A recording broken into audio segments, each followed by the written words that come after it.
We will be continuing with the chapter ammonia, part 4. In the previous video, we had discussed some of the chemical properties of ammonia. We are continuing with the chemical properties. Now, the chemical property which we are going to discuss now in this slide is catalytic oxidation of ammonia. One of the properties I had taught you in the previous PPT was oxidation of ammonia. But this is different. This is catalytic oxidation of ammonia. You can see the setup. This is an ignition tube in which platinum is the catalyst taken, and we are supplying heat, and around 800 degrees Celsius of heat is supplied, and from here there is an inlet, one for dry ammonia and the other inlet is for dry oxygen, because since it's an oxidation, so we need oxygen. So both ammonia and oxygen are in dried form, and they are allowed in this ignition tube that is heated, and the catalyst is already there. So what happens? It is shown by this reaction that ammonia burns in oxygen under the effect of catalyst. Temperature requirement is 800 degrees Celsius.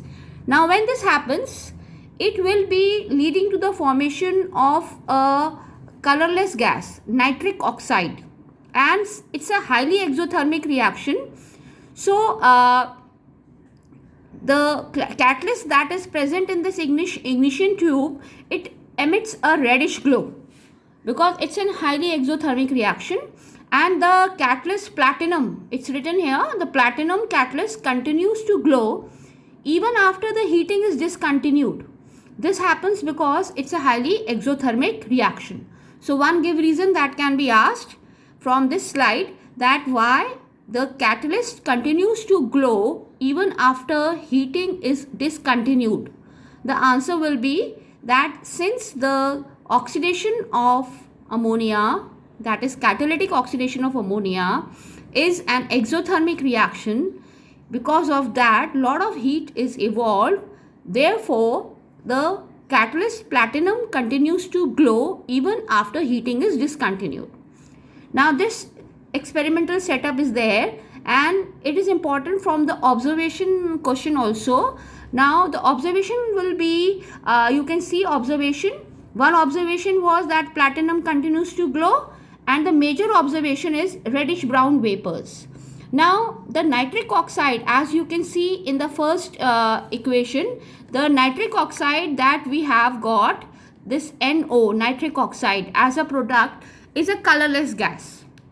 But this nitric oxide NO reacts with more oxygen, and it gives us a reddish brown color gas, that is nitrogen dioxide.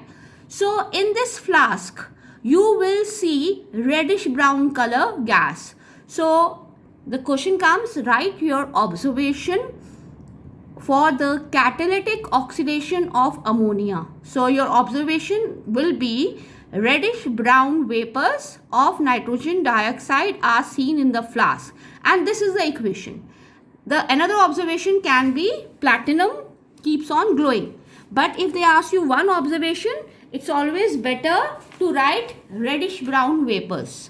So this slide is important from the observation point of view also, and also from the reaction, that is catalytic oxidation. This first equation is very important. Kindly practice this equation. Next property, ammonia as a reducing agent. Now ammonia is a reducing agent. Now how this can be proved? Again you can see an experimental setup here.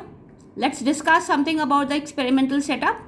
Again you have an ignition tube here, and in this we are allowing dry ammonia, and this ignition tube has copper oxide inside, and copper oxide, you know, it's a black solid. We are heating this. Now we allow, so copper oxide is kept in an ignition tube and it is heated, and dry ammonia is allowed to move in the heated ignition tube.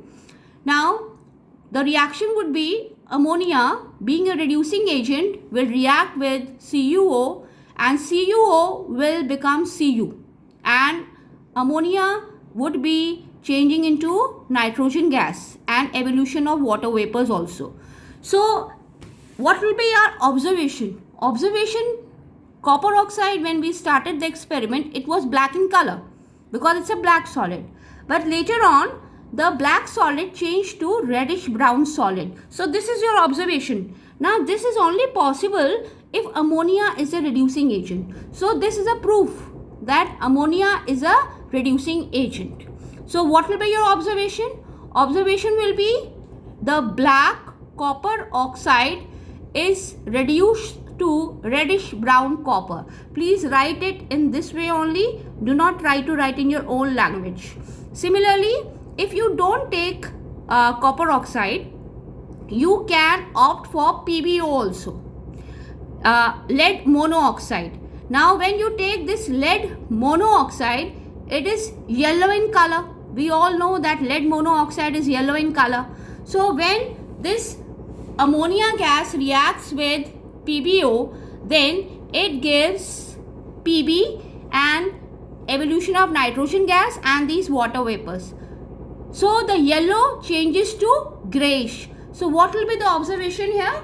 Observation will be yellow lead monoxide turns to grayish metallic lead. So both these reactions, ammonia plus black solid copper oxide, ammonia plus yellow lead monoxide, both these observations and both these equations are confirming that ammonia is a reducing agent. Now nitrogen is collected over water in a gas jar, because we know that nitrogen is not soluble, not satisfactorily soluble in water. So it's collected over water in a gas jar, and then the water, this H2O that is formed, is condensed here in this U-shaped tube. You can see that the water is condensed. So what is right? See, read this note. This note is, this reaction proves that ammonia is made up of nitrogen and hydrogen also. Why? Because nitrogen gas is getting evolved. So it means ammonia is made up of nitrogen. And how come we come to know it's made up of hydrogen? Because water vapors are getting evolved.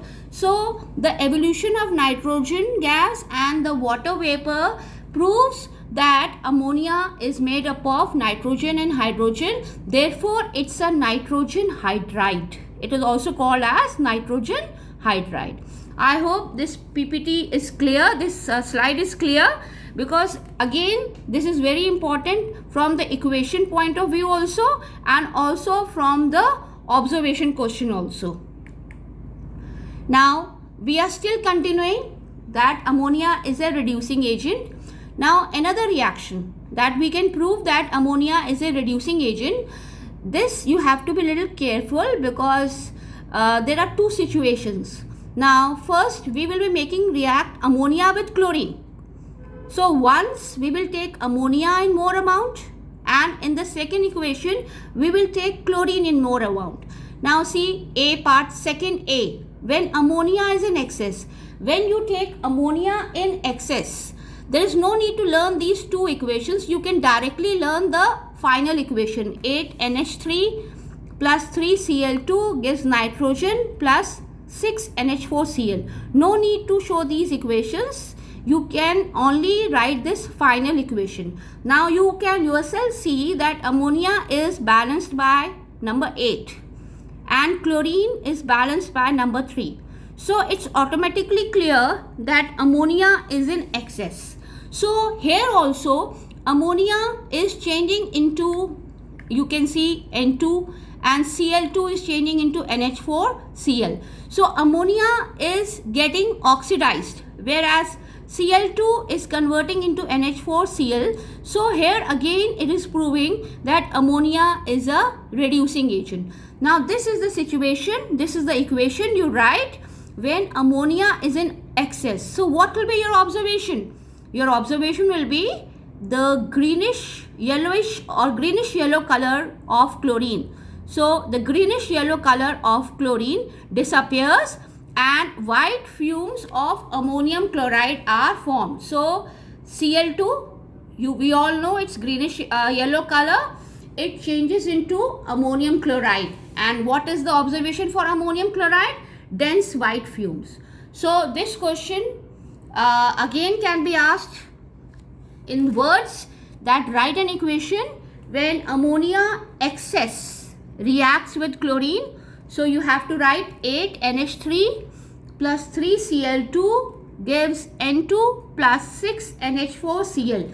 Kindly practice balancing of this equation, because if you will not practice and try to do it on the exam time only, because it needs a little more practice, it's not easily balanced. Then next observation, the greenish yellow color of chlorine disappears and white fumes of ammonium chloride are formed. Now in the next situation, you take chlorine in excess. So you can see from the equation, it is 1 volume of ammonia and 3 volumes of chlorine. So it means chlorine is in excess. So if you take chlorine in excess, then the product will be different. It will be 3HCl plus NCl3. Now this NCl3 that is formed, it is going to give you an observation. Observation will be yellow colored highly explosive liquid.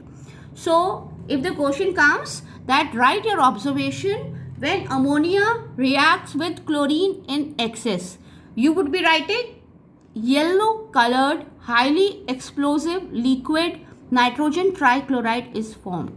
So in the previous slide we studied ammonia reacting with CuO and PbO. Here we study ammonia reacting with chlorine. One time we take ammonia in excess and one time we take chlorine in excess. So these 4 equations, 2 from the previous slide and 2 from here, they are proving that ammonia is a reducing agent. So if you are asked that write an equation to show that ammonia is a reducing agent, you can write any one of the 4 equations that we have studied in this and the previous slide. Now this also shows us one more thing, that chlorine has great affinity for hydrogen. That is why you can see Cl2 is becoming HCl and here Cl2 is becoming NH4Cl. So this proves one more thing, that chlorine has great affinity for hydrogen. Now next, reaction with acids. Ammonia gas being a weak base accept protons to form ammonium ions. So NH3 plus HCl, both are gases. It makes ammonium chloride. So name 2 gases that react with each other to make a solid. So answer is ammonia gas and HCl gas, and the solid form is ammonium chloride. In the next equation, ammonia plus HNO3, it will give you ammonium nitrate. Ammonia plus H2SO4, it will give you ammonium sulfate. Ammonium chloride is a good example, whereas good example when we have to say that name 2 colorless gases that react to form a white solid. Now ammonia is a colorless gas, HCl is also colorless gas. So both of them react to give you a white solid, and that is ammonium chloride. Now note, ammonium nitrate and ammonium chloride both show thermal dissociation. So ammonium chloride, NH4Cl, when you heat, it will evolve NH3 plus HCl. Similarly, ammonium nitrate, when you heat, it gives you N2O, nitrous oxide and water vapor. So if they ask you that write an equation for thermal dissociation, a compound that can undergo thermal decomposition, so you can write ammonium chloride and ammonium nitrate. Both examples are correct. So that's all for this video. We'll be continuing more in the coming up video. Thank you.